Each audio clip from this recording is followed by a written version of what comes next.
guys, welcome back to my channel, Vlogs by S. So today I will be talking about 15 things you need to know before you commit to coming to Howard, or before you consider coming to Howard. So I'm not going to tell you much about the good things because you'll find those out when you get here. The things I want to prepare you for are the not so good things that I feel like everybody should know before they come. So please continue watching and let's get into the video. Okay, so first things first, you're gonna have to do everything yourself. Honestly, administration wise, everything is just so broken up. None of the buildings, none of the financial aid, and your advisors and administration, none of it's connected. So as soon as you go from one place and they tell you, oh, you need to go to the A building, oh, you need to go to financial aid, they don't talk in between. So you're gonna have to do everything yourself based on that. And especially if it's they have issues with your transcript prior to you getting to Howard, prior to you attending the school, you're gonna have to bombard them. That's number two. Number two is you will have to beg and bother people just to do their job. They will catch an attitude with you for you asking them to do what they literally get paid to do. But I mean, that's not just Howard, that's HBCUs in general. You have to just keep at them in order for them to get them to do what you want them to do.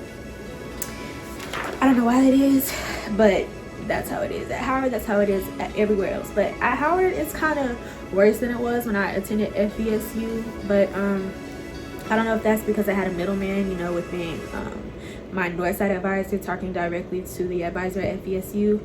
But definitely you're gonna have to bombard people and annoy people, and it's okay to get on their nerves because they should do it in the first place, So if they're not doing what you need to do, bombard them, send them multiple emails, put urgent in the subject, and they'll be more inclined to respond faster. And this is in all caps, all caps. If you are an intra-university transfer, find out who your advisor is before you schedule your classes for the next semester. I made the mistake of not knowing who my advisor was and not finding out who my advisor was until the middle of the semester, and I ended up taking classes that I didn't even need for my major. They will advise you and tell you what major you should take based on the major you're coming from. If you don't have your advisor when you do your intra-university transfer, you're going to be completely lost, as I was. So I do not recommend that. Number 4. No one is going to help you find your new advisor if you change your major. So this kind of goes along with number 3, but yeah, you would probably have to talk to the head of the department of whatever new major you have to find out who your major is, and it will be, who your advisor is, and it will be based on your last name, your major, and your classification. So definitely talk to the head of the department if you want to find out who your advisor is if you're taking a new major. 5.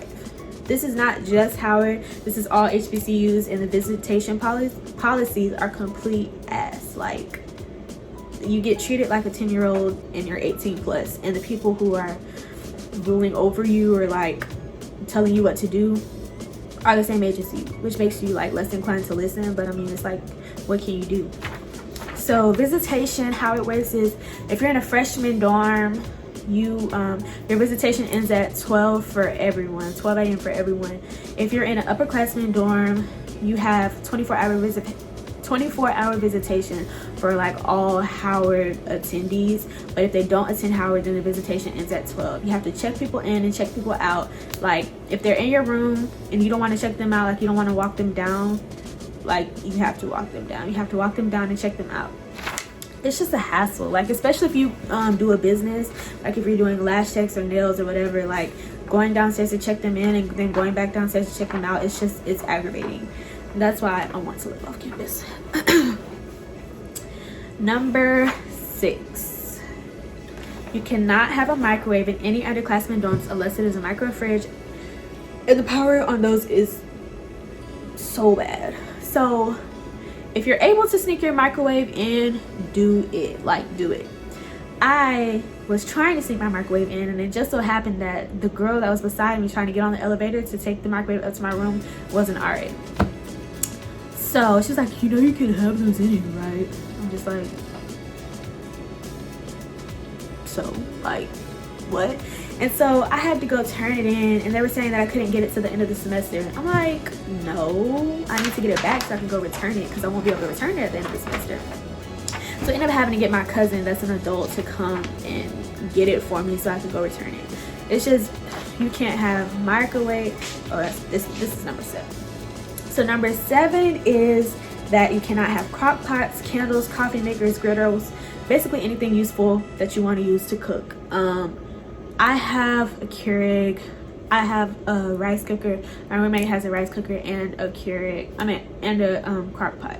So if you can hide it, we hide ours under the sink when we know the RAs come in. Like, if you can hide it, like, get it, hide it. I would just recommend getting like an air fryer or like a big griddle, or nothing like that's difficult to hide, but like stuff that you can hide, I would definitely get, because some nights you're not going to want to go to the cafe or order food. You're just going to want to like cook something quick by yourself. Number 8, the delivery system here is very questionable, and I can tell you at least one of your packages is going to come up missing.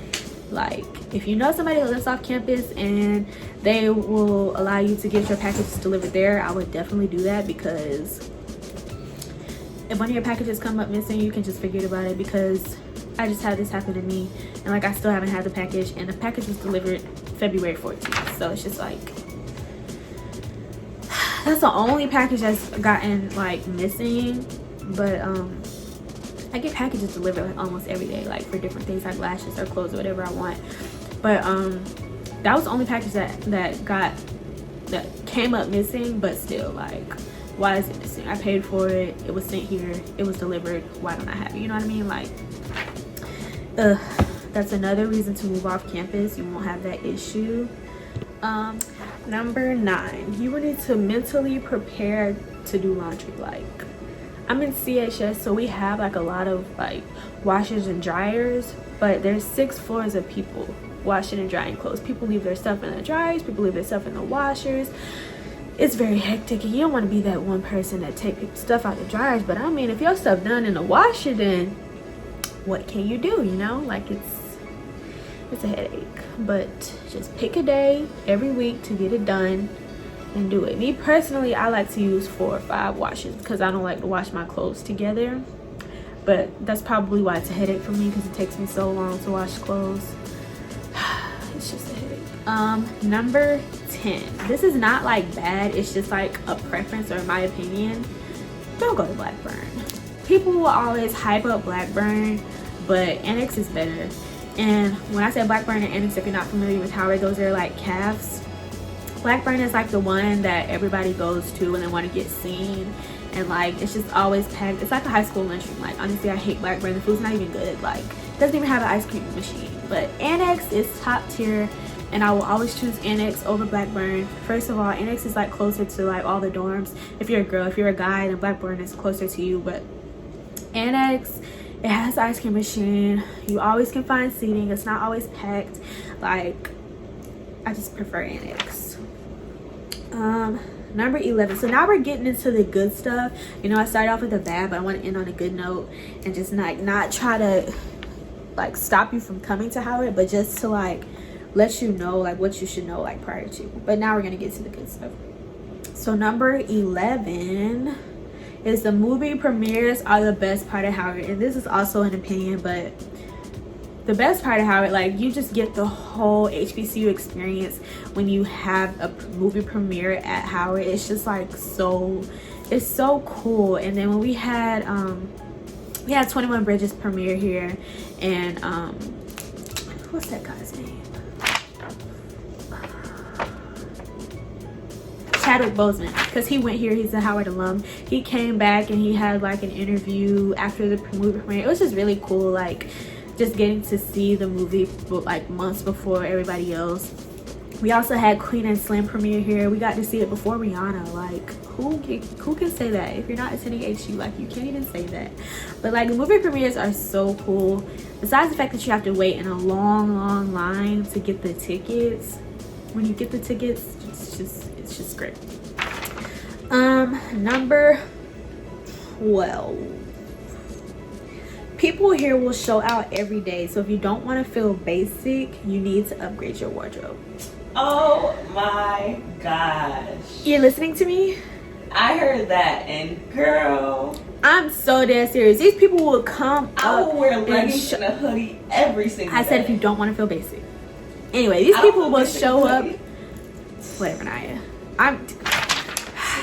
Anyway, I'm just saying, like, you be like, dang, why everybody here look good? Like, all these girls are so pretty. Like, these people will dress up, like, look good, beat face, come into class every day, and it's just like,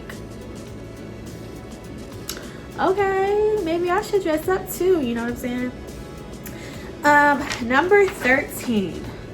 When it's warm outside, you will get a different Howard. Like, everybody said spring semester is better, and I didn't really like believe them until like I experienced Monday. We had our first like Darty of the season. It was like Darty season, but now Darty season is kind of gonna be kind of canceled since the coronavirus or whatever. But anyway, we had our first Darty, and like prior to the Darty, it was like a pre-party on the yard. Like, everybody was on the yard, people were smoking, just painting, reading, talking, congregating on the yard. Like, it was so cool. Nobody was in class. I was in my 11 a.m. and there were like 8 people in class, and it's just like, it's just the spirit. Like, you get the true HBCU experience, I think, when it's warmer.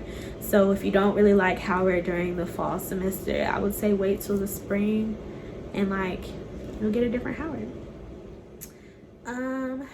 Number 14.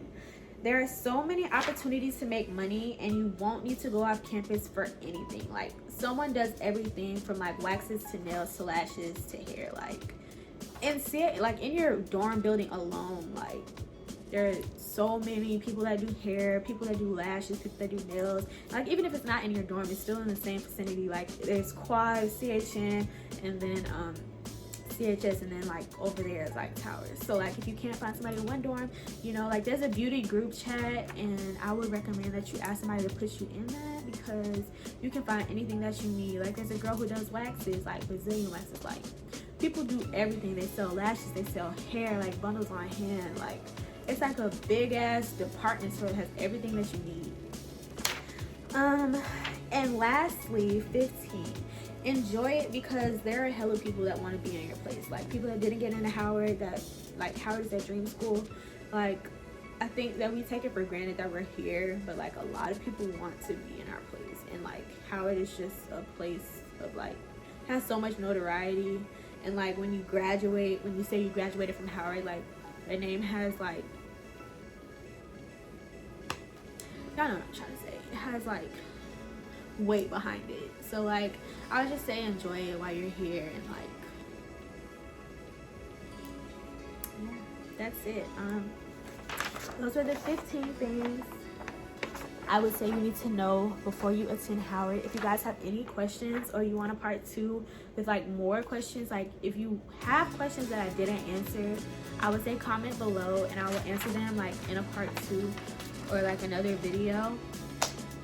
But that concludes this video. Please like and comment and subscribe, and let me know what you would like to see next.